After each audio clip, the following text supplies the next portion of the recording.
What's up, everybody? Midjourney Fast Hours podcast, episode 64. Back from a long vacation. And did we get something? Did we finally get Midjourney V8? Yes, Classic. we did. Yes, we did. Although maybe not the full extent of what we originally thought, right? I mean, leading up to this, there was a lot of hype with V8, right? We thought we were going to get this. There was maybe the chance in December. Then it was January. Then it was February. Then it was halfway through March, and boom, here it is. So we got it, and we're gonna get into this. I think that's where we start, Rory. We're gonna share sort of our first impressions with it. I know a lot of people have been sort of knocking on our door, where are you guys gonna do a pod on this or what? We're like, yeah, we are. There's a lot of first impressions I think you and I both have, a lot of observations. And kind of sentiment with where things currently stand. So we'll jump into that. I mean, I guess let's kick it off with let's kick it off with the fact that you were traveling when this dropped, first of all, which never fails. One of us always. But when you finally got into it, give me, what did you do first? What did you do first, and what were your observations? I just reran the last prompt that I had in there and just was like, all right, let's see the difference. And it was, I was traveling. So I apologize to everyone who's been asking if we're, if we stopped this thing. I was just in a run of 3 weeks of absolute psychotic travel, not to mention the TSA. And you got trapped in that. I got trapped in that. I got trapped in the LaGuardia plane crash situation. I wasn't. Did you really? But I was traveling within 12 hours of that plane crash. Oh my God, man. Come on. It was come on. Sidebar before we get into this, just to laugh a little bit, right? So got back from Miami on Sunday, had to go basically back and drive my daughter to my parents on Monday so that she could, my wife, and it was my wife was in one place, I was in one place, the dog was in one place, the baby's in another place, right? So I had to drive to New Jersey and back, 3-hour round trip on Monday to then take my flight on Tuesday, which was right after the plane crash at the same airport. But my flight was at 6 a.m., so I had to get there early. So I had to wake up at 3:30 in the morning and then had to drive to the airport and park there because I was going to need my car on the way back. Come on. Pick up the baby, right? So get there at 4 a.m., 800 people in line at TSA. I'm like, you got to be kidding me. I got on the plane, no problem. It took forever, but it's 4 a.m. and I'm just sitting there I can't believe this is a reality. Go to Boston for the 2 days that I'm with Shark Ninja there. And then on the second day, I'm like, all right, cool. I'm supposed to just leave at 8 o'clock at night, get home, get my car, drive to my parents, go to sleep. They cancel the flight. So I'm like, oh, great, here we go. They book me on the next day. I'm like, no, it's not going to happen. I need to get home tonight. I can't be away for this long. I need to go home. So I go through hoops to get on a flight to JFK, which is the other airport in New York for anyone who doesn't know. And it's way further away. LaGuardia is 15 minutes away from me. JFK is 50 minutes away, right? So I fly there to one airport, then I have to Uber to the other airport to get my car, to then drive to get my daughter in New Jersey all in one shot. So I got there 12:30 at night, woke up, drove back here, sat in 2.5 hours of traffic to get back yesterday. Gridlock alert, insane to go. My parents live 15 miles away. Takes, I don't know what the equivalent of that is in kilometers, maybe 35 or something like that. It'd take 2.5 hours to get here. So wow. I have just been wasting time in TSA and airports and cars and traffic. Long story short, it's just we're back. We're back. Yeah, right? All over the place. But that being said, first shot I got was on the plane, and I don't know if it was my internet connection on the plane, but Delta's Wi-Fi is normally pretty good with that. But nothing worked. It's oh, let me try my mood boards. Didn't work. Yeah. Let me try my profile. Didn't work. I was just getting generation fail. So then I waited, and then when I got to the hotel, I started playing with it a little bit, and I think it was probably the day of or the second day that it was out, and it just wasn't working. So I just gave up for a few days until I was like, this will iron itself out. Yeah, but, yeah. I don't know. Did you have that first 3 day issue? Like, it was just generation failed after generation failed. I didn't run into that specifically, but I think where I was at with it, and I think maybe, a lot of our audience is with it, is I didn't rush to try it out immediately like I have with every other one release in the past. Usually it's like you're opening a Christmas present, like something just like Amazon package just came to your door they've been waiting for. But I think that speaks to like the fact that like a lot of us have kind of like the workflows changed. We've got these other tools now that have made their way into workflows, and we've been waiting for this for so long. So like we've kind of moved, right? And I think by the time I did get in there, I think first things first, I'm disappointed, and I think it's okay to say this. I love Midjourney, always will, no matter what. I mean, it's given both of us just so many things. Obviously, we've even got this podcast. We started just for it, right? Yeah. But I think like just as it got closer to launch, the excitement really started to just sort of like dissipate a little bit. Because it's just like, oh, we're probably not going to have this ready for the launch. And, you could just kind of sense it with David. And when they were talking about it, just like the excitement that they had 1 month prior wasn't that excitement that they had days, weeks leading up to the release. And that really just kind of like set it for me, just kind of subconsciously of, okay, like they're not that excited, then I can't be that excited. Cause I've kind of, we've gone through this so many times, right? Yeah. I think like we can kind of get this barometer of what they say and how that's actually going to translate now. But I was just disappointed that it's on an alpha site. I know we're still working through it, right? But ultimately it's just like this model, last time we got a model was V7. That came out in April 2025. We're in March 2026. You know what I mean? And we're getting an alpha version of this. It's just like, damn, and so of course, right? Like in this competing environment as well, you're getting a bunch of people that'll go in, especially the non-power users, but like they use it and then they're disappointed immediately because it's not fully functioning the way that they expected or would expect from the standpoint of, oh, it's a new model, should be better, will be better. Mm-hmm. Yeah. Right. And that's just the reality, right? I don't think I'm saying anything that's shocking or jarring in any way here, but I think that was the first thing. It's just like, oh, it's on an alpha site. So now I got to, got to play with this on alpha. And then you've got sort of like, let's open up kind of like what we're looking at here. I'll kind of get into maybe some of the nitty gritty of what we're talking about with, kind of like what we're seeing too. This whole UI setup, this navigation. I don't know. We were just talking about this before we hit record, but it's like, is this the UI that they've been talking about? Is it just like shifting things over kind of? I would hope not, because I don't really feel, this doesn't feel better to me in any way. And in fact, like the one thing that really is killing me, which I know is an easy fix, but it's just like, how can I quickly adjust my profile? Where is that? I got to go like here, it's on. So I got to go all the way here and then go and select. What are right next to where your settings button is, that's highlighted in red top right. Click at the thing to the left of it, whatever that is. Yeah. And now you can select profiles, mood boards, got it. Style references, like style. I mean,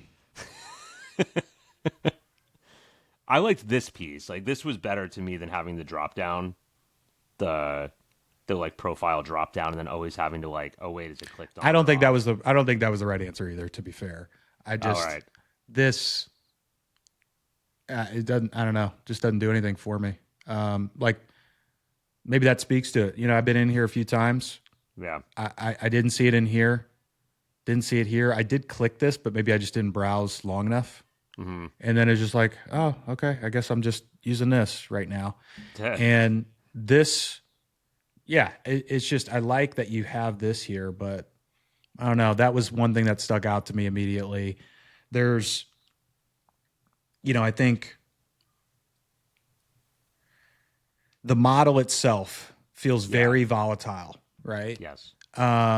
So like I went through and ranked, a bunch of these too. Like right when they did the ranking party, that was kind of this one here that I started, kind of like curating. And then I kind of even went back to this once I saw that this was sort of like they're combining this global into the V8. I was thinking we were going to get a new global. Maybe we will once it's out of alpha. But then I started kind of like going through here and ranking things again. And I did notice that it was able to kind of like eliminate some of that bluish pink hue that I was getting. So this is actually usable again now. Okay. But I'm noticing, right, like with the new personalization that I created once the ranking party came out, like that final version where you're starting to see real V8 images, when I use this, the images are a little bit sharper. They look like V8 compared to, maybe something like what I was using before, like with this one. Okay. So just an observation. I think that was like one of the things that I noticed. Let's just kind of take it. They talked about, maybe doing a new explore page. I don't know if that's still in the works. You've got this, randomized, which is cool. Okay. And everything else is pretty much the same. So, right. V8, new coherence. I think that's the thing we're really trying to figure out here is, sort of the coherence of it all. Do you have any thoughts on that coherence specifically?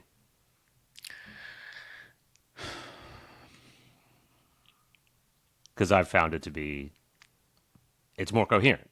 I mean, it is more coherent. I don't, to be fair, I don't know that I fully stress tested it enough as I have in the past. But I think like to me so far, it's not worse than it was. I can't say it's objectively better though either at this point. I'm kind of in the middle on it right now. But yeah, I mean, so this point right here, right? V8 prompts differently to V7. Short and vibey no longer gets you there. Yes, that was basically. I didn't even see that in the notes, but that's sort of what my first thought was. Yeah, was that when I was trying the short and vibey stuff, like it wasn't doing what it normally does, which is weird because that's why I came to like it over the last, for like the difference from the other models being like, oh, I can still do short and vibey, but I can also do control. Like if I just want to type in the work is dark and the work is mysterious and important, and I get something like banger, like that's good. But then I also want to be able to do, and maybe that's still possible broken from out like JSON prompting. Yeah, like and maybe like that vibey, less is more exploratory prompting still really works well from like a mood board perspective, right? Where it's just like you've got sort of almost like a container of an aesthetic or style that you're aiming for to already operate within. And so the vibiness of that kind of creates a little bit of room for the creativity that is constrained through the mood board. So it's like, okay, if that's still the case, then that could be cool. This one was interesting too. SREF and mood boards have a new version, SV7. Huh. So SV6 still works. Yeah. But SV7 is SV7 the default? I don't know if it's the default. I don't know. I wonder if we could get that information. Like if we just ran something, if it would tell us. Probably not. I don't think it ever did before. We had to like kind of put it in there. Let's just do one real quick with a mood board. Do SV7 and do bracket it SV7, SV6. See how different it is. Yeah, let's just do. Nuns with guns. Yeah, that's an older one. Let's do something newer. Let's do this one. And see, what we used to do is stills archive, hit enter, banger. yeah, I love that. That was one of the best things ever. So let's just put like unsettling character. This is sort of like the vibe of this. We can do. Can I run parameters with SV? I don't know. I don't think we could before. It's worth a try. Let's see what the difference is. Oh, I can't type. That's cool. Yeah, let's do this. Let's run this 3 times. Let's get a good sense of what's going on here. So let's see. We have SV7, SV6. It is running them. That's cool. Okay. There does look to be a difference here. SV7 looks a little sharper. I mean, look at that. That's interesting. Try a different mood board real quick. Try something with color. I'm curious about the colors. Yeah, let's do it. Let's take this off. Let's do...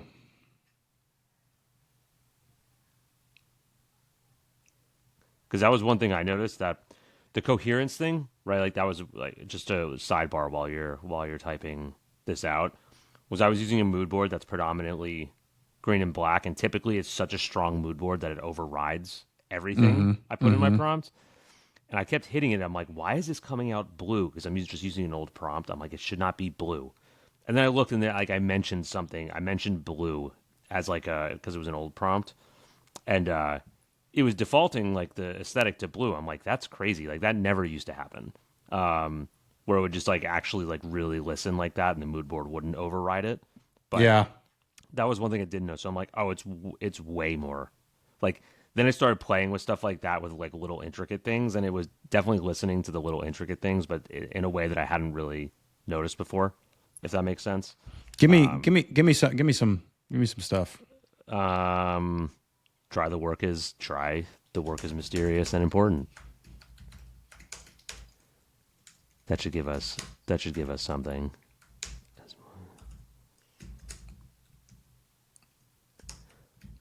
The other thing I noticed while we're here is that the stylize, I haven't been seeing a massive jump from like 100 to 1,000. Like the difference to me between 200 and 800 isn't as extreme as it used to be.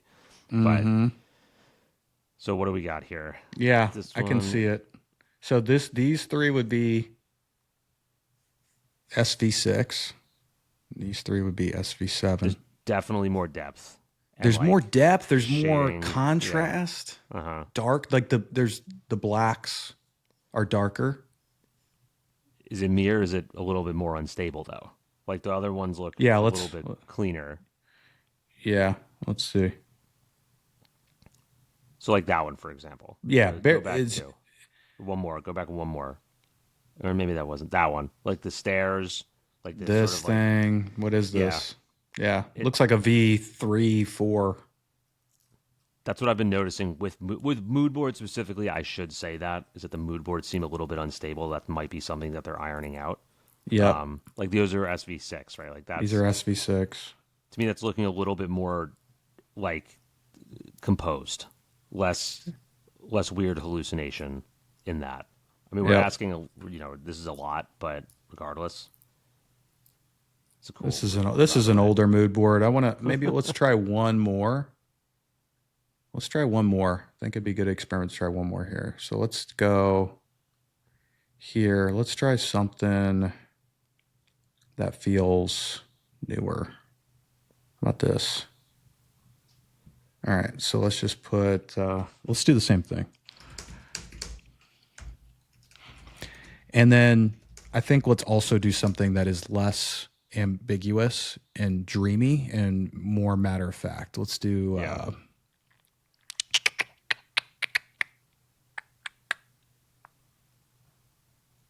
what do you got? Like war criminal. All right. Yeah, let's just do it. Just don't do Homesteader. Oh, jeez.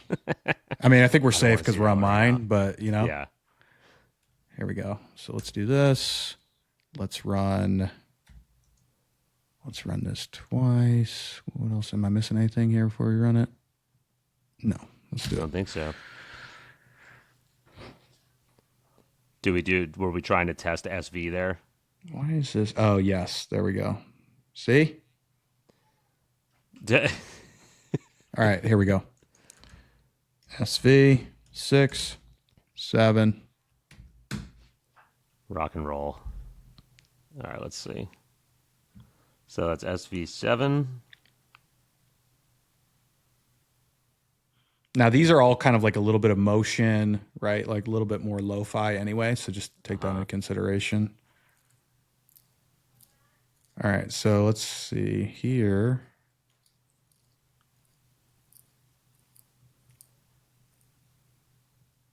Just doesn't look super usable, right? Like most of these have issues. That might be the best, and frankly, that might be the best one. Like that one actually is solid. Well, Midjourney going right in on it, huh? But some of these do lack, right? And then SV6 still doesn't look much better. I mean, so the mood boards thing, this is real. I mean, this was really working well, not on V8. So let's take that back. Let's run the same thing. Why does this keep kind of adding these? And I wondered if it'll let me run 7. Might not. Oh, V7. There you go. Okay. Well, if it has your profile attached to it. See, this is the weird stuff that I'm noticing also is like the repetitive adding of profiles. Yeah, why is it doing that? I get rid of them. All right, so this will run. Won't do SV7 because it doesn't exist. Won't do SV7. We'll get the SV6, but you just like to compare what these look like. I mean, these are going to be much better. These will be 10 times better. Yeah. And you'll see it right away. I mean, usable. Not bad. That Usable. Cool. Yeah. Usable. You know, like so. The mood board degradation here. I think I heard something about that on office hours. To be fair, and I do have office hours notes up. Problem is, they're like, it's deep. We didn't go through it completely ahead of time, but I do know there's a lot going on internally about. I think they're hearing it. V8. I think there's some disappointment from people. You know, their users obviously.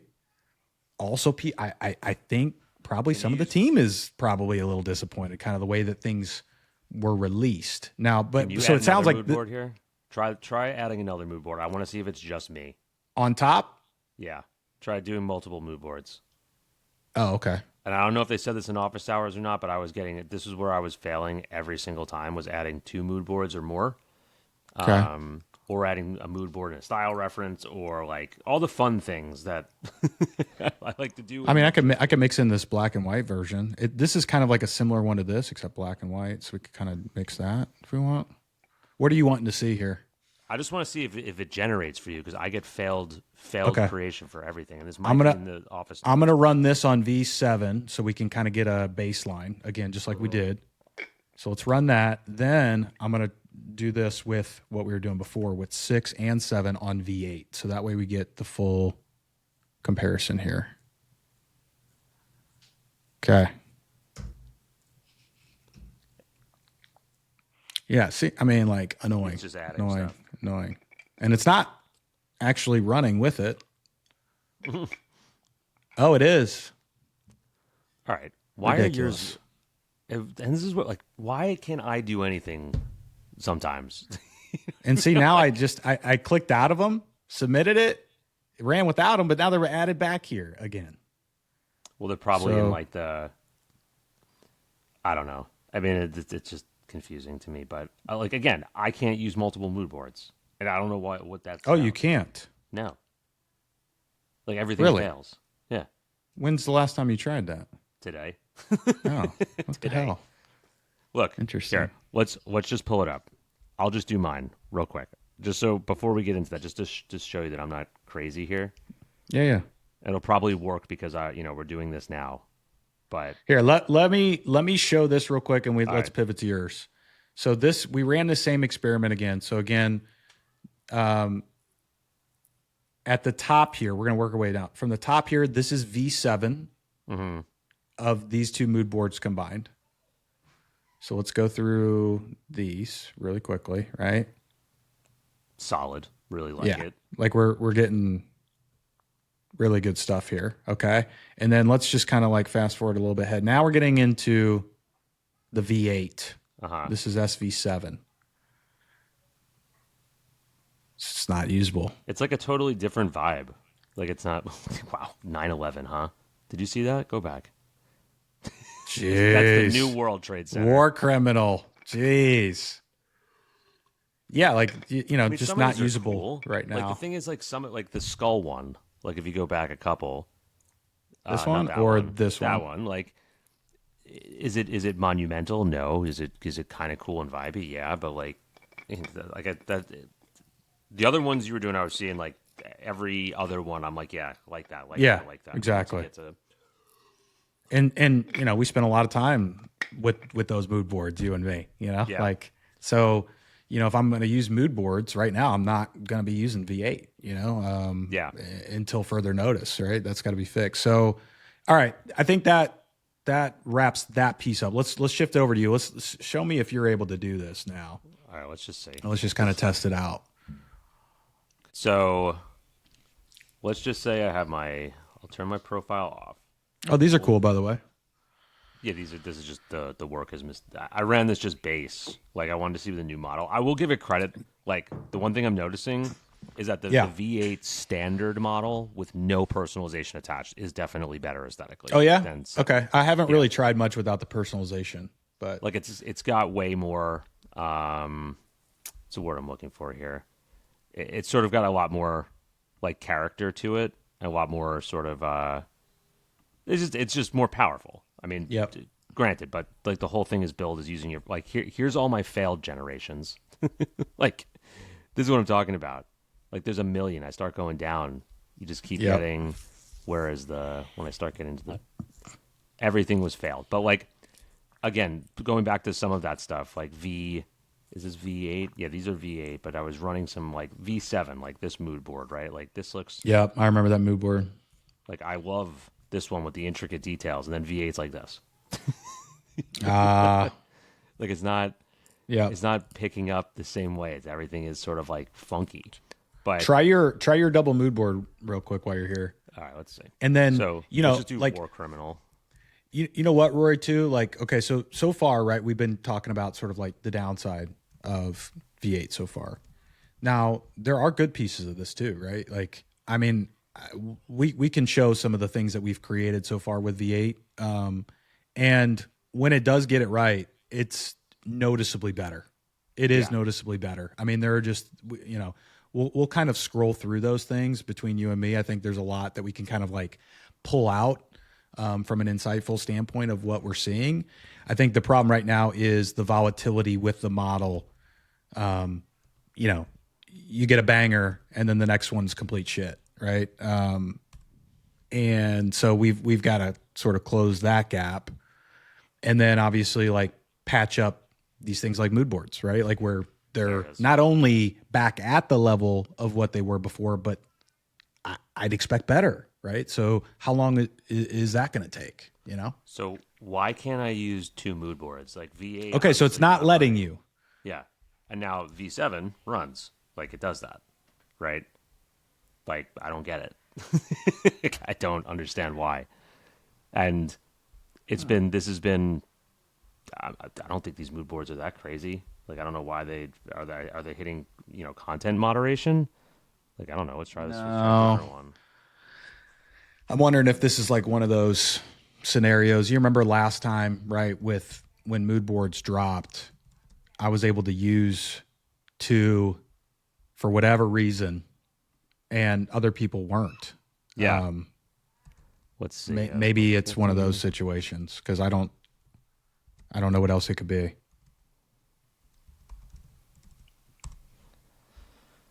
Let's see. Is it just some mood boards that are not working? Is it like... See, these are like the mental gymnastics. Like, it looks like this is going to work now. It does. It does look like it's going to work now. It's thinking. Doesn't want to do it. Should I do it? Should I do it? Should I do it because we're live? Should I do it? I think at this point now, it's making me think it's not because it's taking... Oh, there we go. Of course. Right? What happened then? So what's the deal? I don't know. But look at the difference in these mood boards here, right? Like this is... The mood boards here, one is all like crazy intricate faces. The other one's all wabi-sabi. This is what it should look like. with mood boards. This is what is coming out of V8. Like if I went into here and showed you what's in the data set of this, this is what's in the data set. Yeah. It's not that different, right? Like it's all like these crazy faces. Yep. And then the wabi sabi is just like basically exactly what you thought. Like just intricate looking people. Right? That's all that's in there. And now like why is this coming up? Yeah, there's a lot of like maximalist things Like, coming I don't in know here what's going on. for whatever reason. I think it's like interpreting maybe the maximalism on the face and it's applying it elsewhere instead of just the face. Yeah. Right. Like this to me is like exactly what it should be. Right. This is Click on that one right there. Like from a thumbnail perspective, that looks super cool. That one that is down one and to the left. Down this one? Yeah. Little Adolf, you know? It feels like it. So It's what it is. that one's actually pretty sick. This is cool. Like this is cool, but like it's not what I had envisioned. Yeah. You know what I mean? If I was trying to go for that. Like that one, I really like that. Yeah. I mean, I don't even want to say Hitler one, but it's a good shot that introduces like some really cool elements into it. That's probably the best of the bunch. I think like, look, this is creative and I like it. You know, like I like this, but the thing is, what I was going for was not this. Yeah, you know, so I'm exactly. saying, like, this is what I was looking for. You know, like a little bit more like this, exactly what I was thinking in my head when I'm doing this, right? Or this, right? Like this is like something like that is what I'm looking for. But I guess I just have to figure out how to use mood boards again. Like I don't know if that's something that, let's see, if I have to do like, you know, SW. Is SW even doing? No, it's S like 900.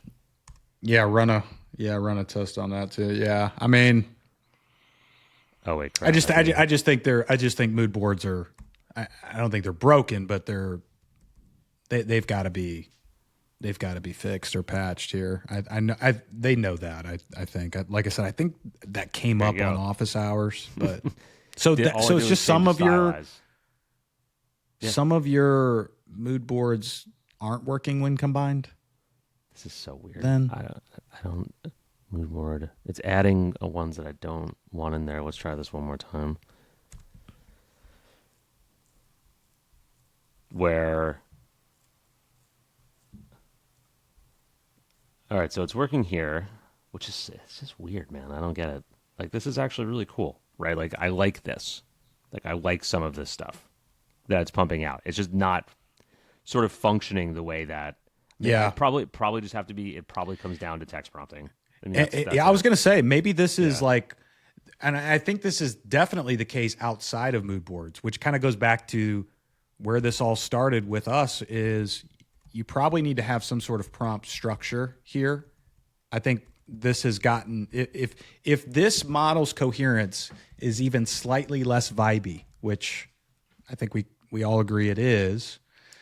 I think you're going to have to structure it, right? And that may be an interesting test for us. We could either do it here or just for folks that are listening is try prompting with mood boards with more of the simple prompt like we were doing versus something that has your, you know, camera shot, your photography style, right? Like almost kind of like that real structured, specific approach, right? Where you're including the medium, the lighting, the environment, blah, blah, blah, blah, blah.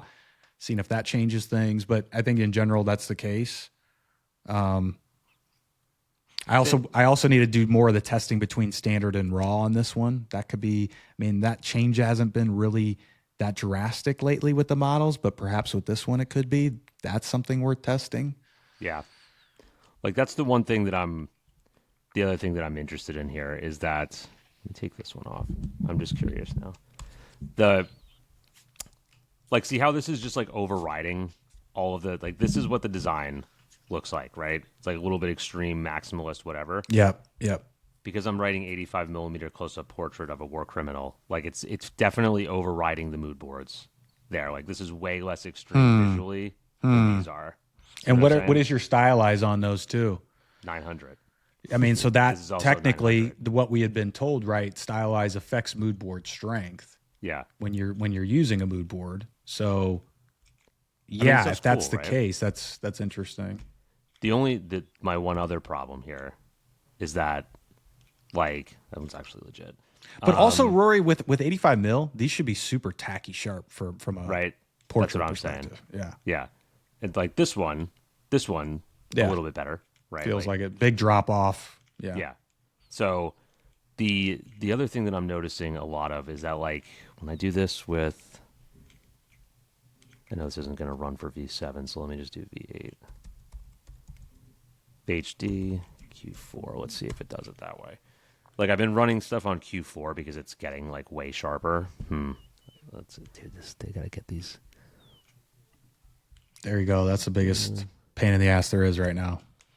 So this one, I would say, I've been getting better stuff with Q4, but yeah. like I still kind of, oddly enough, as much as everyone complained about the V7 like upscalers, like I miss having it to clean up some of the stuff. I know, right? It was like a retouch. It also on made certain me things. change my system because I was upscaling the ones that I sort of like the most, as that was more sort of my way to filter down, right? So if I go to organize, I can just go to upscales. Those are the images that I like the most.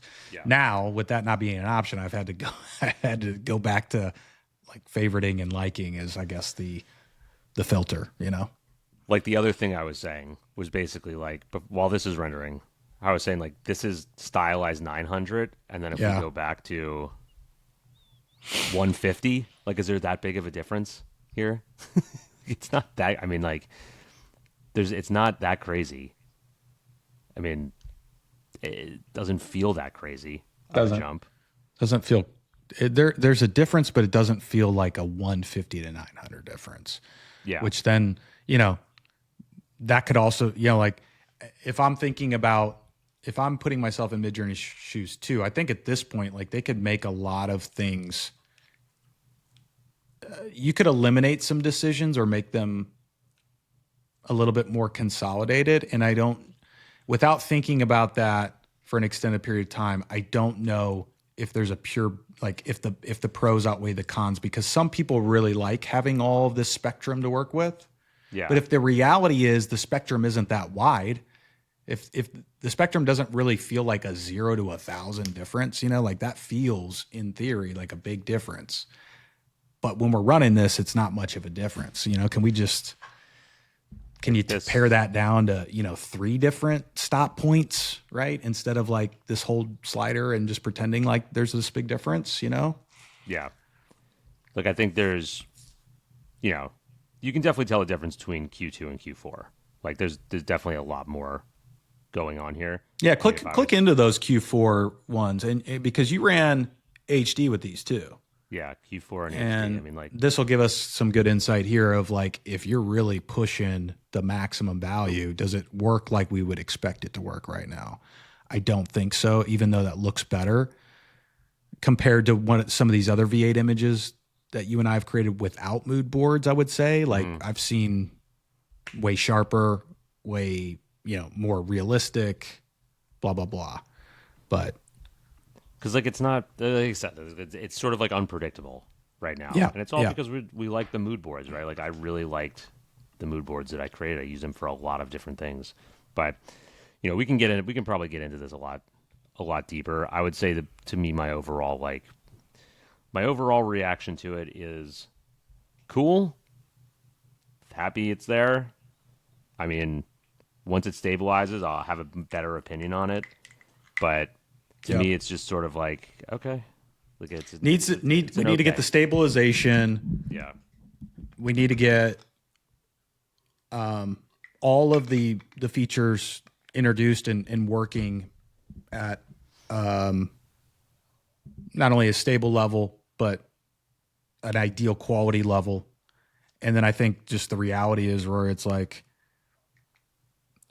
when you give me the edit model, then I'll tell you how bullish I am about kind of like what's going on here too, because again, that really is one of the main deciding factors for any of us probably listening to this with things that we're doing that require multiple steps or project related work, is you kind of need an edit model for most of this stuff. I mean, and that's just the reality right now. So until I have that, and then, the stabilization here, it's really hard to say, how bullish I am just in general with everything here on Midjourney side. But I'm still optimistic. I worry about how fast these things are going to drip out. We got this in March. Now, how long do we going to have to wait for the edit model? Because I remember there was talk of, the edit model will drop, within a couple weeks or a month after V8. Well, now if you guys are still putting V8 together, are you working on the edit model right now? Like what is the timeline there? And I think if I were them too, I would be really focused on communicating transparently about the edit model and how much progress is being made there, because that's really what's going to bring people back into the fold here. Stabilization obviously is key, but you know what I mean? Yeah. I mean, look, it's like you have free pick and Luma agents now that you can just one click to here's one image, and then it's going to go do 8 more images in sequence. And here's the rest of the story, using the same character. I can tell you this right now. I'm not going to spend my time trying to hack around an edit model that doesn't work. That's, that was 2 years ago when we tried to get consistency and hack around. I won't, if it doesn't work with one simple click, I sound like a diva right now, but it's no, why waste time? Nope. That's where we're at. Go somewhere else and do it real quick. Rory, that's where we're at. I'm so glad you said that. That's such a great point, though. That is the reality.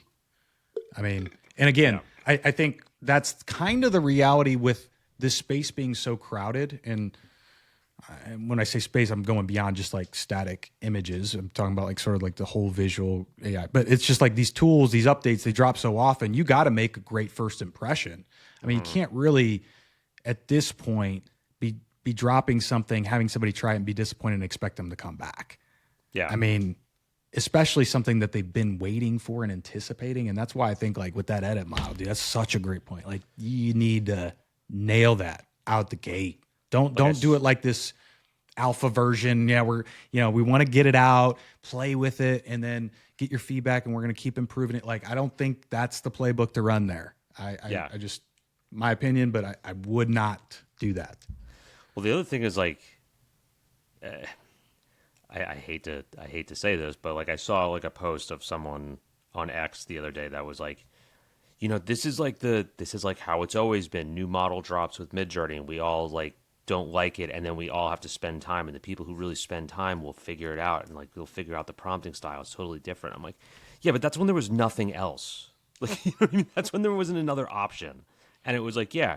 And I was that same person. You're probably just not prompting it right because you haven't figured out the new architecture. I'm like, look, at this point, I don't have the free time to learn how to control Midjourney when I know it can't do some of the things that I needed to do. So I have to spend my time elsewhere. But that's the point of all this, is that if it's creative and it's going to be visual, and if the goal is to just make beautiful things, then let me control making beautiful things and not have me figure out how to hack around the system to make the beautiful things. You know what I'm saying? That's I concur. Not much else I can add to that. Yeah, I don't want to have to do the amount of time we spent with this 3 years ago figuring out how to do things. Rory, did. And you'll never in a million years make me forget the loop around workaround you created for the multiple character consistency. Yes. For V6, was that V6? I think it was so. V6. Yeah. That was just, because it's just that to me captures so much of where we were at the time and how things were for a while. It's just you and I and people that were using these things, we knew how far they could go. And then we also knew you could still do things, but it's just such a pain in the ass to get there, you know, but it was kind of cool and worth figuring out at the time. And it's just the reality is time's compressing. You've got all these tools now, it's just the workflows are changing and people are exhausted. I mean, you don't want to have to figure that stuff out at this point in the game. I also don't want to when I'm going there to vibe, which is what I do now, is just like, let me go vibe again and like, let me just type some random stuff in, get some cool stuff, take that, like make directions with it. Like half the stuff I do on Midjourney now is like, let me just throw in a random idea. Oh, that's cool. Let me bash it with something else. All right, cool. Let me add like 17 style references, see what that does. Like that's what I want to do. But if that doesn't produce, it's a more cool stuff simplified. anymore, Yeah. It's a more simplified. You're not expanding yourself to all the possibilities anymore. You're just trying to get to where you need to go in a rather easy or efficient way. And what I'm saying that's with kind of this. where I'm at with too. Like I'm not going to go out of my way to try to figure something out in Midjourney now, probably. If I can't get it in the first couple of tries or guesses of what I'm going for. Just again, to your point. But also if I can't vibe, like if I can't just go in there and like vibe create and get stuff the way that I want it to look, then it's like, what's the point anymore? You know what I mean? It's like that's what I was doing. Like I would go in there and I would be like, oh, I just want to create these absolutely insane, face portraits that I could look at and just be like, this is cool. I can use these for presentations. Like this is awesome. Like there's awesome looking stuff. Like here's like I'll show you what some of the stuff. Take my mood boards, bash them together. I don't even know what I'm saying half the time. I'm like, just like take it, run it, remix it. Just hope to get something that's something a little bit cooler. Like cool. Like I can throw that in a presentation that looks bomb, like on screen on a 30-foot screen, right?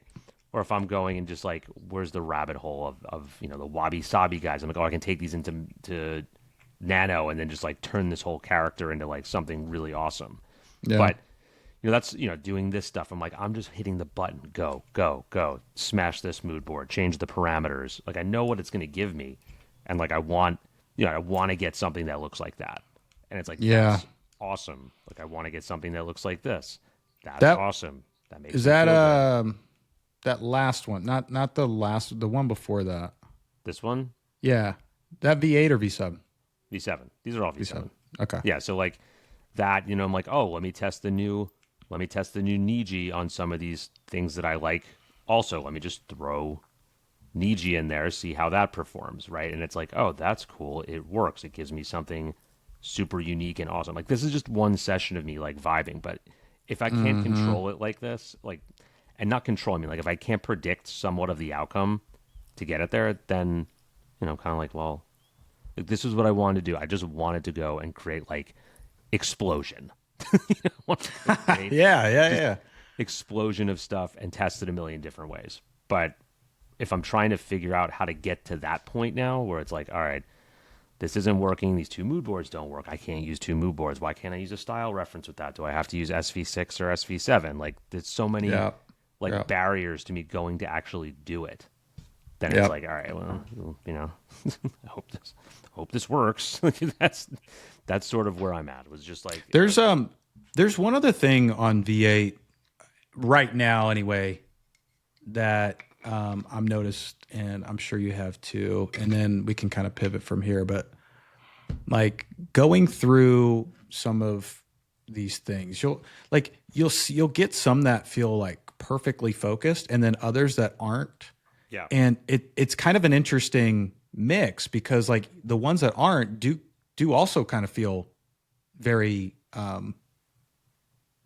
amateur-ish or realistic in that sense. Mm-hmm. Like so this one, tacky, right? Like you can tell the focus here, then there's a little bit of a fall off here, right? So this kind of looks like, I don't know, like an F3 or something like that, 2.8 maybe. Right, where you're getting this in focus, then this, and then there's a big drop off behind. Okay, and then you get like something like this. Run Still's archive, by the way, did that test. So, but like this is a great shot, but you could tell like this isn't completely in focus either. Kind of like that. Yeah, kind of like that. Like there's parts of that make me feel like, oh, this is kind of neat, right? Because you get something like this, and then this isn't tacky, super tack sharp on the focus here. But this feels more believable. Yeah. Tack, not a little bit of blur, right? Like, so like there's like this mix of some that are super sharp and others that aren't. And I kind of like both of them in some ways. Right. Like this one, super sharp. Like that. Not sharp also feels super kind of like realistic, believable. Same, right? Like there's our boy. Jeez.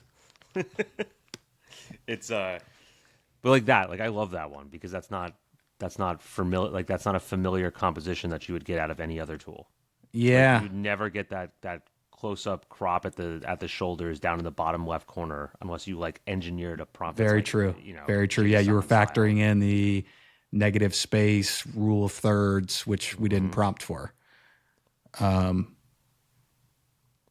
but it gets some of these vibes. turned out really good. Yeah, like love that. Like to me, don't think you get that in V7. That to me is such a great shot for a lot of different reasons. I don't know if other people will see it the same way I do, but just kind of like having been somebody that has had a camera that will go on the street and maybe shoot a 16, not, just a landscape of somebody, that feels like I took it in the Lightroom or Photoshop, maybe threw a LUT on it, did my sort of post edits, and this is what I got. That looks pretty good. This looks real. Maybe, you could say, like, if we zoom in here, maybe there's some problems, but I mean, just like from this standpoint, like very believable. So I like, there are some really interesting things about what I see here with some of this stuff that make me feel like there are some good parts of this under the hood. I think there is. I mean, like that. Like I love that. That's me. That's all the contrast with the single point light and some foreground. Nice little split right here too. Yeah, like they definitely nail composition and body. Like you'd never get a shot like this. Even this, right? Like you're not going to just get that on any model. No, unless you were saying, you were prompting the type of the shot, the angle of the shot, the body positioning. You're right.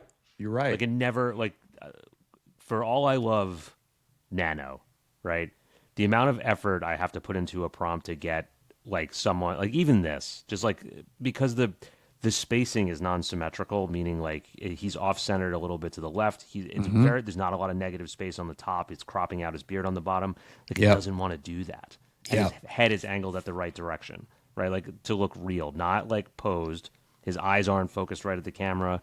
Like the hood coming off the back is like partially. It understands that. It's a great call out. So, like until you've tried to like really engineer some of the stuff in other platforms, you realize how hard it is to get this stuff in other platforms. Yeah, but like Reed this is feels really good at it. this feels very realistic, and different from the realistic of Nano. And Reeve does this well. Higgsfield does this well. Oversaturated most of the time, but like again, like some of this stuff, even from like I can't tell you how many times I had like that. Like a body positioning, like even if her face is screwed up, like you have to describe every little piece of the body. Like, no facial expression prompt in here. Yeah. Nothing about looking away from the camera. Eye direction is somewhere new. Mouth is we didn't just get open. the neutral face that we Yeah. This feels like a candid shot. It so much, and this is why it's so hard to be like, can you just do what I want? Yeah, I thought this was kind of a cool angle too. Like Again, close-up profile, three-quarter, like just hadn't seen that in another model. Minimal negative space. It also gets like that sort of like chest, like mid. There's not a lot of the other tools that get the chest high low angle. Like, well, I don't even know what that shot's called. Like when you're in tight, wide angle lens, but close, probably like right up at the chest, looking upward, where it's like a very like maybe like a hero shot or like a cowboy shot, maybe, or something. Yeah, but it's from like the chest high, like it's a close up, just like if you're tilting the camera down, because it's something you see in a lot of movies, but you never really see it. Like I don't really get it in. It's so hard to get in Nano or Sea Dream or any of the other ones that I use, but it's tough. It's tough. Like some of this stuff is so good, but you just like want it to work the way you want it to work. Do something else with it. But yeah, Drew and I were like, we'll do this stuff for we'll do Midjourney for like 20 minutes, and here we are, an hour in, just complaining. Yeah. I think the other thing, like we've got, and maybe we just split it into another episode. But I mean, we've got some interesting Claude stuff we've been doing too. I know people listening to this have been probably going deep on some of this stuff as well. I think even without, me and you, we've both been busy. You've been traveling. I haven't even caught up with you on the Claude stuff that you're doing. I know you've probably got some interesting things. I know I do. It could be cool to share that and kind of show you guys some of that stuff to kind of get that ball rolling too. And I mean, we're in such an interesting time, because it's just like, Rory, I mean, like, I didn't know anything about building a Chrome extension or, a GitHub doing repo. Or building a website where I didn't have to save every change I made in the back of a CMS. Just like it's crazy. It's crazy, Yes. and it definitely deserves some time to shine. It's the thing is like Claude Code is the best and worst thing that's ever happened to me. Like the best thing that's ever happened from like getting stuff done. The worst thing that's happened in terms of like I'm Go touch grass, brother. Exactly, like consumed with like what I can do now. That's It's bad. the problem. Yeah, it kind of ADHD, worst nightmare. Feels like early days of Midjourney. We just can't put it down. Just can't put it down. And then like I don't know about you, but it's like I'm on the $200 Claude plan. I mean, I tried the one. I'm like maxing out at 11 o'clock. I'm just like, I have no choice. But even with the two, it's like I still would pay. I would probably pay $1,000 a month for this based on the current return. Like I would strongly consider. Like, how would you operate with that? I'm glad they haven't done that, but it's like even the two, I'll bite on that. I mean, it's just like this is everything that I'm doing now. I mean, Yeah. Well, it's insane. And then I run everything that I build in Claude to a GitHub repo so that I can do the same thing on Codex simultaneously. So I can do double the work. And then probably open up a Claude browser and work in there also. And then open up a ChatGPT browser and work in there also. It's like, because you start to see what it can do. ADHD is like, just going to here's a kill dumb us. one, It's going to be right? the end of us. Yes. It's a total dumb one that for the presentation last week. Something that you probably don't need, but just knowing that it's used, that you can do this stuff. Like I never even thought to do it. Was I design all my slides in Figma. Do you want to show one? Why don't we just both show one thing, since we're kind of like getting close to time, and then we can do a deeper dive on it. But I think we should show it. I mean, I would like to see what you have been doing as well. And Do you want to see the chaos? yeah, I mean, it's all chaos at this point, brother. I mean, Well, even just the Claude desktop app where you've got just 3 different windows with chat, co-working, code. Like I forget which one I've got that conversation in, and it's like I'm in the same tool. I'm not even in a different LLM. I can't even remember where I'm at. Oh, hold on. Let me stop sharing for a second because I totally forgot where I'm at also. Where is my... Hold on. Is this it? Yeah, this is it. All right. So, funny enough, I had Claude just spin up a little like a little central hub for me to just like have all my things so I can see it of what I've built. Yeah. And like it's all this stuff. It's all useful. Like that's the thing, is that like I've just been building in a different way maybe than I thought about it in the past. Like I've been building all these individual, like every time I run something and I know I'm going to do it again, skill, right? Yeah. Turn into a skill, house it. But then I strip it and abstract it so I make everything sort of generic, so that like I just keep putting these skills in a pool, and then I have a little orchestrator agent that like takes my ideas of what I need to do for something. Like here's the project that I'm working on. It's like, okay, let's deploy this skill, this skill, this skill, this skill. And because I've done like a sort of like a agent builder constitution. Like this is how I like to build them. This is how things like typically run. This is how I like stuff to flow. This is what's worked in the past. So it like can reference that and then go to like pull all of my skills and then be like, oh, this is the ones that I need. It's like a, like you're like a general contractor on like a construction job. And it's like, oh, we need to go get the carpenters and the cement guys and whoever, Yeah. right, to do this job. But then once we start like doing stuff, like once I started building more and more and more, then I was like, oh, I've created these sort of pipelines where it's for one thing, but it reviews everything we do after it's done. Like, can this be like a replicable pipeline? And then we just stash it. So then it becomes like a workflow, like one there, one there, one there, right? And there's all these other little tools that I've built. Like, oh, dude, sick one. If anyone wants to, have you ever had to use like the sketchy downloaders on like for like Instagram videos or YouTube or whatever? Things like that? Yeah. No more. Like you can just dump a URL in Claude and do that. It's insane. But I have all these things that then are working for client stuff, like taking client briefs and basically unwinding them into code so that they can be spit into the rest of the pipelines. Output, same stuff. Like I have that. I could keep building all these things that I use like every day. But the one thing that I will say that's super damn cool is I started at like have you ever asked Claude how it likes information? Oh yeah, dude. I think if you're not using the LLM to give its recommendations, preferences, optimization, like if you're not asking those questions, you're missing probably 90% of the value.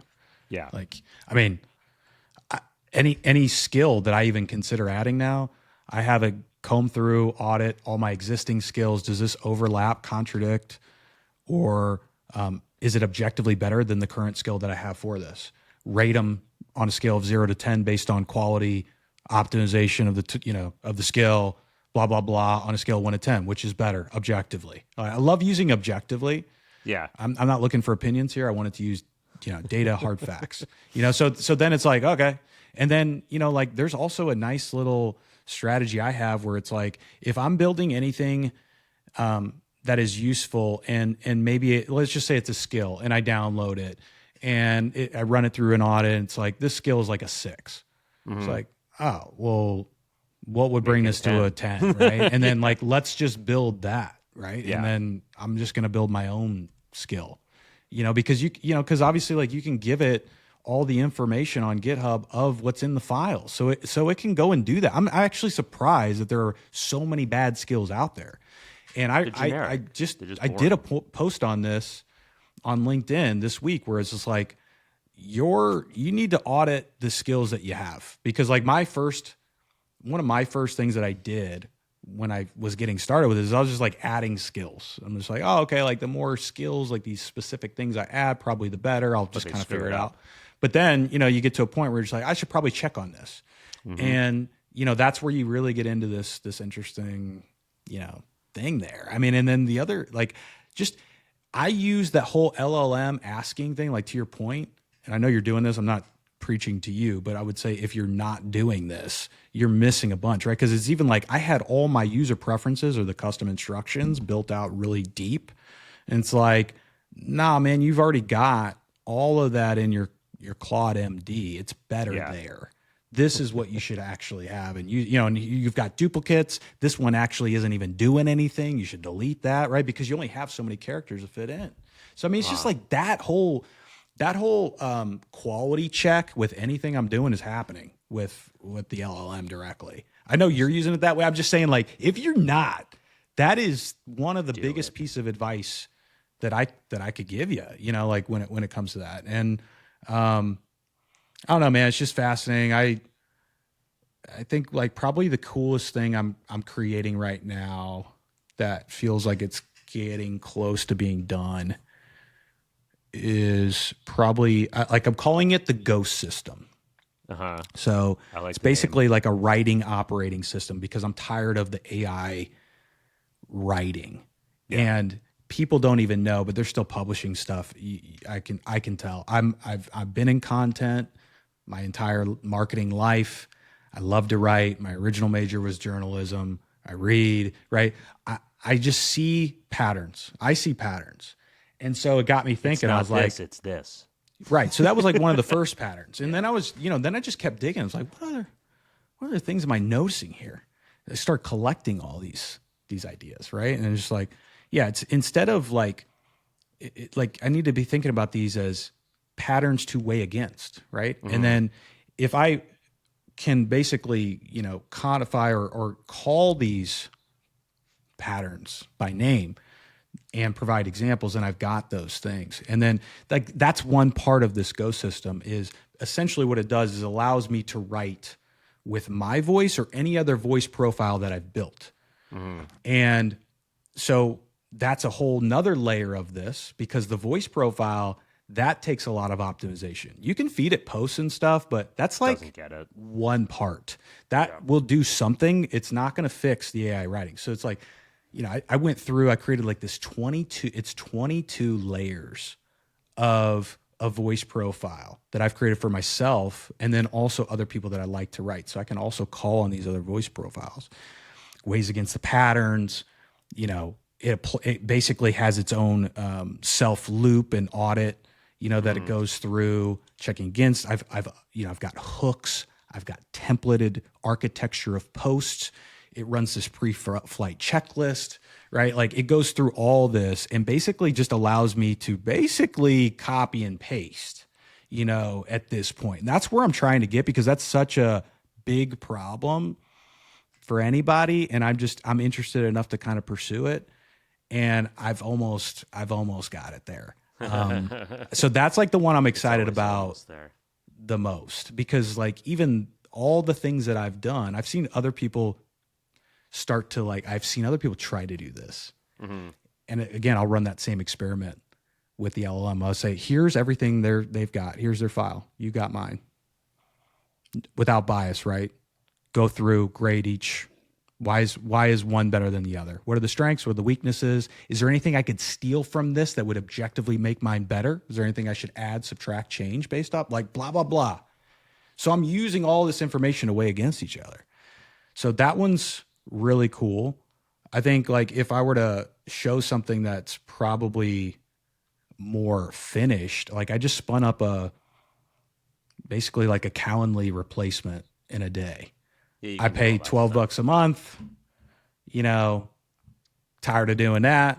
So basically created this in a day.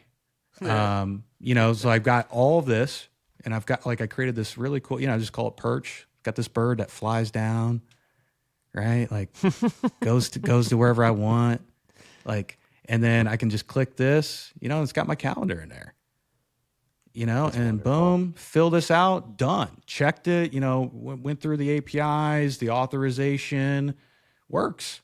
Saving $144 a year just from that, right? Like, so it's like this mindset of, which again, I know you're thinking this way, but like, why do I need to pay for some of these simpler tools when I can spin them up in a day? And if I'm using them a lot, it's even more important that I try to do this, not only from the replacement side to see if it's possible, but to also like level up and put in reps in this stuff, right? Because we're learning this stuff as we do these projects. And for me, this was like a fun one. I was like, I wonder if I could do that. Yep. And then you get down to the perfectionist of it and you're just like, oh, I want to do this and do that. But this is really cool stuff, because it's like, I'm canceling Calendly today. Yeah. I don't need it.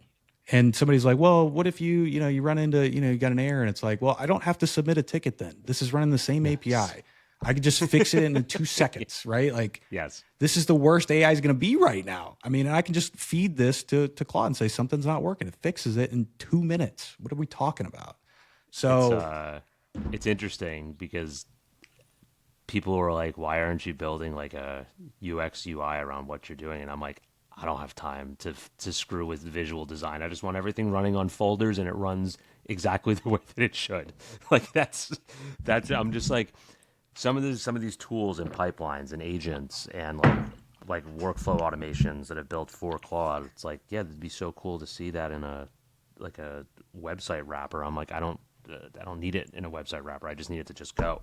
I don't want to deal with the bugs of maybe I should change the color. Like it's too much time now. It's just like it all runs on text files, everything, and I feel like a psychopath. But it's like I have this whole infrastructure built out, and it's all in a living ecosystem, which I love. It's just like one that's the fun. We're like all creating our own ecosystems, our own operating systems that are customizable, personalized to us.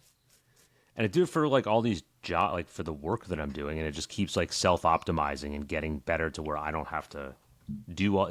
The one thing that's super important to me with the skills and like markdown files and the architecture files and roster files, all those things that Claude builds, that you can go into and just start another project and it has context already. Like it already knows what you're trying to do. You don't have to re-explain the project. Yes, it knows how that's it works, that's also been a nice, thing that I've learned along the way is just like the valuable nature of these markdown files, because it's like you can also just create all this information, like even for your clients, the contacts that you have at that client, the emails you've exchanged, right? All those comms, right? You've got connections to Slack and Notion now. I mean, so you really have this person that understands some of the relationships that you have as well. Yeah. So that's been really interesting. I was just going to show this one other thing. Created these like Chrome extensions too. Again, like an hour each. That I thought was just like super interesting. So if I go on Pinterest, like if you upload a pin, it's going to ask you for alt text. And I'm just thinking, okay, if I'm Pinterest, like how good of quality are we getting from users who don't know what alt text is, right? Yeah. to put in this information versus like, why don't I package that into something that can just create this? So I did. All this is I have this here. I can click this. Just going to create the alt text, copy paste. And this is for accessibility SEO, right? Like, boom. Copy, done. I could take that in, right? So it's just like a little concept idea. And then, I was thinking like, also, I can't currently download anything that's in a board. So if I go into anything, just call this, right? There's no download board option. But like, what if we want these images for style references or a mood board, right? Like, that'd be nice if we didn't have to click through each one. I can just click this, downloads the whole board. Instantly, right? Same quality. Then it's going to put it in a zip file right on my computer. And like, we're done. That's part of it. Now you did the first portion of this. Now what I've been doing with that is like, let's just say that was 800 images. Like one of the pipelines I run is like this like bulk forensics where it'll take that 800 images, run it through like 60 points of like image extraction, like what it's doing, like all basically ripping apart every little piece of it to find like the data. Then it'll take that data, throw it into like basically like a clustering sort of mechanism where it'll be like, okay, now we have, this is, dark and moody. This is whatever. This is like creating like little recipes for it. Then it'll strip like anything that is related to, brand colors, whatever like that. It's just like makes it templatized, which then I've run it to System Prompt Builder, which then goes, and this is all happening like simultaneously as it goes through the workflow. And then my nano agent goes and creates it and fine tunes it, pop it into, whatever I need to for Weavy workflows, for brand content, for whatever. And then it's like done. And I just synthesized 800 images real quick, and I can set stuff for brands, whether that comes from, all right, here it works the same way with if I put brand guidelines in. It takes the brand guidelines, strips them out, then goes to the system prompt building, then it goes to the sort of like the checker, and then I go plug it in and it works. Like I can take anything, break it apart, put it back together, and use it for whatever system I'm trying to do. So it's like whether that's video, whether that's images, whether that's text, whether that's whatever. It's sick because then that's also redeployable though. Like I don't have to. So I see all these like N8N workflows out there, and it's all like linear, like everything has to go through every piece of the pipeline, even if you have information already, but you don't want to run the whole thing. And if one thing breaks, the whole thing breaks. Yeah. Whereas I have the skills files do the same thing, but they don't all have to be used at the same time. And they don't all have to be used in this one particular sequence. So then it can just like sort of route and pick up what it needs to come back. But here's a dumb one. This one was so stupid. But, like, I didn't know that it could do this, where I design my presentation slides in Figma. When I put videos in there, I round the edges because that fits the rest of my presentation. Everything else is rounded edges. Yeah. Whenever you go on stage, they can never use Figma, so I have to put everything in PowerPoint, right? PowerPoint can't round the edges. And I was like, I'm going to kill somebody. I have like 30 videos in here. Yeah, of course. Right? And I have to reformat everything. So I was just like dumped in like a bulk file, like a bulk folder to Claude. I was like, can you round the edges by 30 degrees on each of these? And then like we can output. It was just like, yeah, sure. It was like stupid things like that where it would have taken me it's amazing forever. It's amazing. This was the one last thing I wanted to show you before. When I was saying something about asking the LLMs how they like stuff, right? I think I've been neglecting this my entire time using LLMs. Was like, you know, when you're like, okay, here's all my context. Here's like 6 PDFs, whatever, this, that, so on and so forth. And it's like, yeah, take all this and do something with it. And it's just like, yeah, dude, I got you, right? I keep asking it, like, how do you like to ingest things? Like, what's the easiest way for you to read, retrieve, catalog, whatever? And it keeps going, like, you know, like, you know, I like it the way that, you know, you do, whatever. No, I'm like, no, optimized for you. Best, like, option you're ever going to use, however you would build something. So, like, it told me, might tell someone else something else. It was like, I like Notion. I'm like, interesting. Didn't know why that's the case because like I'm giving it spreadsheets and it's like I actually like Notion better. And I'm like, that's cool because this is one of the pipelines I run, which is add template extraction. So I can basically like create like formats and things from ads that I like, and I can do it in bulk or I can do it one by one. But regardless, I'm asking to build it self-optimized. So if speed was a thing and understanding was a thing, how it would ping back and forth between Notion and my conversation the quickest. And it like really went through like a pretty extensive process building this out with the tagging and the way that everything's located in here. Mm-hmm. But not only that, building sub pages for each with more full context, plus like like JSON templates, things like that, the creative, like giving itself an easy way to read things, which I would never build this. Like I would never build it like this or think to build it like this. I just give it a spreadsheet, right? Yeah. So then it's like, yeah, I spend more time figuring out like how and why you formatted the spreadsheet like this than I do actually reading the information. And I was like, that's a great point because that's, you know, you get a spreadsheet from someone you never worked with before. It's like, well, why does it look like this? I probably wouldn't have done it this way. And so I'm like, well, just what's the easiest way for you? And it's like, well, this way. I'm like, well, I definitely never would have created that. Or even known how to create that. Yeah. But like, that's the interesting part is that I've been probably not asking it well enough how it likes to receive shit instead of like just giving it like data prep becomes everything then. Like, how do you like a folder of images? Do you like them with naming conventions? Do you like them, you know, in separate folders based on category? Like, what's going to make you faster? But then also, how much do you like it? Is that a preference or is it objectively helpful for me to do? Because that's also a difference. You could say I like this, but is there any benefit of me doing it that way? Well, I don't know. Yeah. Right. So it's like you even got to go deeper than that because it's like, okay, like, yeah, you may like it that way, but that maybe there's not any meat behind the way that you like that. Right. Also, if you but I think that's the good point. Like that's the part of this that's really interesting. It's just like the more reps you're putting into this, the more you sort of really understand, I guess, like what it does prefer in certain aspects, right? And then also certain I would think like trigger words or even phrases with how you prompt, right? Like it still matters. I don't think prompt engineering's a thing, but like right, like you can even just give it your idea. It's as simple as just what you want to do. And then just, hey, like, I want you to take this and I want you to turn this into objectively the best optimized prompt possible for you. Right. And you can ask me any clarifying questions you want before we do that.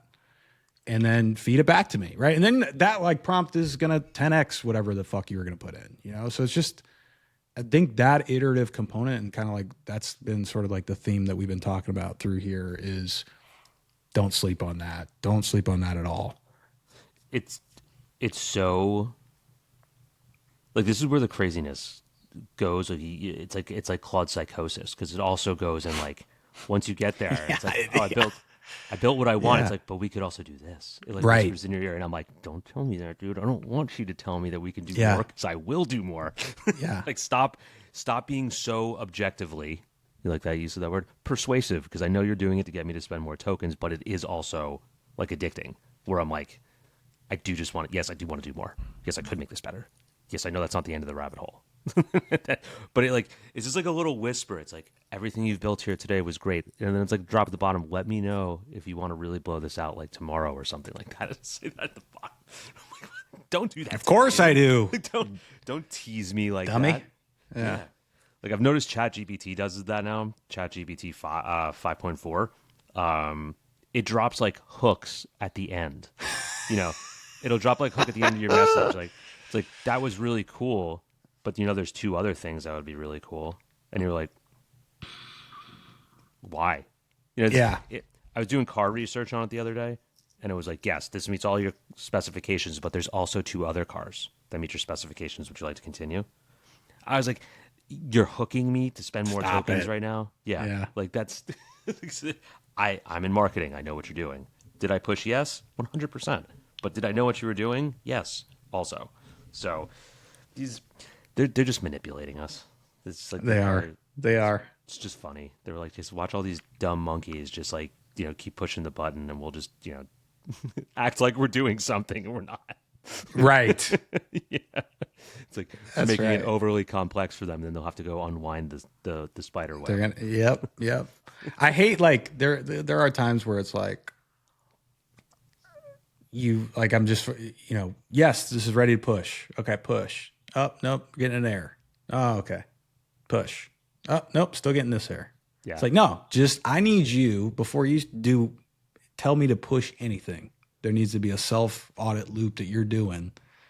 Because I'm tired of running into these back and forths with you, right? Like, even stuff like that can be helpful. But I would spend time with these markdown files. Like, that's where all this stuff is coming from. And so if you optimize those, and you can really personalize those and customize those to the way that you use it, like, I just think that is a great starting point, because that is where everything is coming from, right? Like, spend time on that. That's going to, be one of the biggest things to affect output quality, besides what you're prompting in, because at least it has a lens to operate within. So the other thing I didn't know, it's like, you just keep finding things that are possible. Like, I built a custom node for Weavy the other day with Claude. Didn't know that was possible, but it was like backdoored it in through Replicate, where you can import models into Weavy. And I was like, wait, if I can build a node for Replicate, that means I can bring it into Weavy. And it was like, oh, you want to do this? I'm like, yeah, just do some deep research on how to build nodes for Replicate, and then we just did that. That exact thought, like, gets me right now, is just like, how are product teams adapting to this? Because you can present visual workable MVPs same day, and then decide if you're going to put them in the product. Like, just like you did, what's stopping you from, like, hey, Weavy, I just did this. Like, can we get it? Here, take it. Yeah. Or, if you're working inside the company, right? Like, just the workflow has changed completely. Yeah. I think, from that product. Because it's like, is this cool? Like, if you have consensus on if an idea is worth exploring, or it's cool, or could be functional, like helpful to your audience, why not explore? You can. It's time to that MVP is so flat. So it's just doesn't make any sense as to how easy it is. Like, sometimes I run tasks with Claude or Codex and think it's going to take like 30 minutes, and it's done in like maybe 90 seconds. And I'm like, what? In what world should that take 90 seconds? Like, it blows my mind, because then it's like, oh yeah, I'll go do more. But then you never stop. Then you never stop doing anymore. So anyone who's watching this right now, and you're starting to see, like, Drew and I start to drift down a never-ending path. And this is like the event horizon before we actually are just like come back here every week, and it's just like the bags and the eyes are bigger. That's how I feel right now. Eyes are more bloodshot. Yeah. Also, I gotta give a shout out before we get out of here. My boys, we're going to the Elite Eight. Dude, that was like I was up till because, Illinois played Houston. Game started like 10:10. Game got over at like 12:30. And then you're so hyped up on adrenaline, whether you lose or win, that it's like, I can't go to bed right now. Like, I got to soak up the post game. I got to hear what people are saying. I think I got to bed. Yeah. I think I got to bed at every 2:30, and then I had to wake up at 7. I was just like, okay, here we go, man. I haven't done this in a while. But you're right, though. Like, this whole thing it's very addicting. I think at the same time, though, just like with the Midjourney AI image stuff, AI video, like, there's a window here to capitalize on this from, it's not only fun and we're curious, but like the majority of the population is not doing what you, I, our listeners are doing. Like, we got to remember that we're in a little bit of a bubble, and me and you are not experts when you take into account the top level of people doing this shit. But in our general circles and communities, we probably are. We are, right? Like, so this is an awesome time to explore. And we talked about this too when we were doing when you showed us, like, remember when you were doing like the Google tools and all that? Like, it was just like, this is the time. Like, this is the time to be playing with that stuff. And it's just exciting to now. I don't have to worry about running into an obstacle that I don't feel like I can get around or is too big of a pain in the ass to get around anymore. Because now, look, I'm not a coding terminal guy, expert, but anytime I get stuck, I can just screenshot what I have. What do I do next? What do I do next? What do I do now? I mean, that's just an amazing thing. That's an amazing thing. Dude. Also, wait, before we go, speaking of shout out, friend of the show, Billy Bowman. Don't know if you saw the PR stunt. What's going on? Billy Bowman. Viral as hell. Billy, hold on, let's pull it up. For everyone who's been here for a long enough time, he's been grinding. Our friend Billy Bowman. He's been grinding. His own Hollywood sign in Hollywood. They actually put this up in front of the Hollywood. Oh, this is this is like a partnership, like brand collaboration kind of thing. Okay. So he's now live on Fiverr doing AI directing, so you can hire him to do stuff. But they put a ton of money behind this. How about that? What a guerrilla marketing publicity stunt to put this on the highway, right over in front of the Hollywood sign. How many followers have you gained from that? Dude, this is what I'm saying. Or people at least visiting your profile. That would be nuts to see the data behind he's on local LA news and like no shit. Okay, cool. Like, that's so cool. Which begs hilarious. The question, Rory. Yeah. Why can't we just create our own signs and find somebody that is willing to let us put them up? And that is your own growth strategy right there. Like, how much are you going to pay for the sign? How much of that's, it's probably less than $1,000. Have a good relationship with somebody that's got a prime real estate. Maybe you pay them a daily fee to have it up. And let's see what kind of data you get. Like, I bet you'd get deals out of that. I mean, instantly. 100%. Like, everyone who's driving by, sitting in traffic, just like, why is there an Billy Who is Bowman Billy right Bowman? That's what That's what we did. We just decided that's cool. that it was going to be super cool.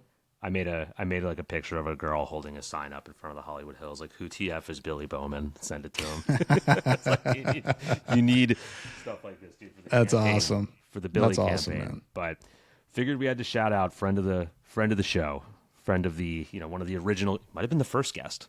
Was he the first? I think he was the guest? first. Was he? Might have been Chris. Chris was the first one. Billy was the second. Yeah. So that's we had to throw that one out there. Probably have to get him back on soon to just. It's so funny that he's the one that got it because he's the very, very vocal on social media. He's very, very. He's really been consistent and visible with his posting. I remember when he first started kind of posting on LinkedIn consistently. I was like, that's good. And he hasn't stopped. And then he's doing all the stuff he's been doing, working on, he's got really good projects or clients. And then he was doing, I think, like some teaching at a school where he's at, like some sort of like cohort in person with the AI stuff. And he's been in it. He's been in it deep. And it's cool. It's like, it's just cool to see like the people that have been kind of at this for a while, and then, just the opportunities that come just from like being consistent, and yeah. And then our boys, it's like so weird. The people that have been in this for the longest, like there was the X competition for the Super Bowl where it was like the Super Bowl ad for X, and it was like Dave Clark and everybody PJ we know. won. Yeah. The two dudes who we know won $1 million and $500,000. Right. Right. It's like, okay, people that we've talked to this entire time, taking grenades in the trenches with, like, just been like everyone hating on us for a couple of years to now it's like, oh yeah, we just enter a contest and win $1 million because you know what to do. I wish I could do that, but I'm not a talented filmmaker. I make stats. Yeah, I like, and that's the thing, right? Like I think, like, for me, I was thinking I've felt this way for a while, where it was like I feel behind on the video stuff, but I just genuinely didn't want to spend a lot more time with it, and that's okay, right? Like, we all have different areas that we like. There are plenty of niches within this, right? And it's just like, I'm gonna lean into the things I really want to do. There's just enough space for that, Like, I don't want to be hired for a project where I got to create a minute-long video using AI. Like, could I do it? Yes. Would I do it for the right price? Probably, but I'm not going to enjoy it. I'm not going to enjoy it at all, And so I think it's like, again, like going back to your ikigai, right? Where you're finding the things that you love to do that are fun, but also can get you paid, And speaking of that, if anyone does own any Billboard space, now that you're listening, we'll throw up a Midjourney Fast Hours billboard. Like, anyone wants to donate for, a week or two of visibility just for a social test, just to see if we get any life from that. Would love to. I'm a big fan of like stickers on like poles and stuff like that, and like people who do that stuff on, because like, I'm with you. Boards. I do that I'm stuff with all you. the time. Like, I think it's been coming back, but I think it's going to continue to be coming back here further, because now you've got, right, like, again, for as many people that are going to pursue the AI side of things, there's going to be the other crowd that that where those just in-person, old school, nostalgic things feel just as valuable, if not more valuable, than they ever have. Same with like actual photography, and I love the billboard idea. I think billboard idea is dope. Well, you guys might see us on a, not going to be on the mountainside in the Hollywood Hills, but we might be, maybe we'll be. Billy will cut us. We'll have to get Billy on the negotiations. Go slap a Midjourney Fast Hours sticker right on that sign, dude. We're coming for it. But let's wrap this. Wrap it up, man. Just jump on another call here. Hey, good episode. I mean, like, I don't know that we were, like, based on how deep we went on Midjourney, I don't think we were thinking we were going to go too deep on the Claude. So I'm glad we got to show you guys a few things. I think if we obviously can go deeper on that. We'll see if anything changes between now and next week with Midjourney or any of the other models, like just game-changing stuff. R.I.P. Sora, by the way. R.I.P. Sora. And yeah, we'll go from there, man. But it's good to be back. Good to see you. And it's just been too long. So glad we were able to kind of sync up and deliver for this for you guys. Hopefully it was helpful. And continue to let us know what you think about V8 as well. I know there's a lot of things that are fluid with it right now, but like, are there any insights that you've seen that we didn't mention that you don't think a lot of people know about? Drop them. Curious, Drop them. And we have to rejuice this algorithm because we've been off for a couple weeks. So we'll be back on here, which means also, if you're still here, like, subscribe, tell your mother, tell your friends, tell your dog, tell your tell your TSA agent if they're still there. TSA agent, tell your I don't know, dog walker, tell your local coffee shop owner. I think we got all the dog walkers now. Yeah, I think we got them all. Hell yeah! But I think so. Well, all right, brother. Yeah, good to see you, man. Soon. We'll see you guys in the next one. Thanks for joining us. Peace. See ya.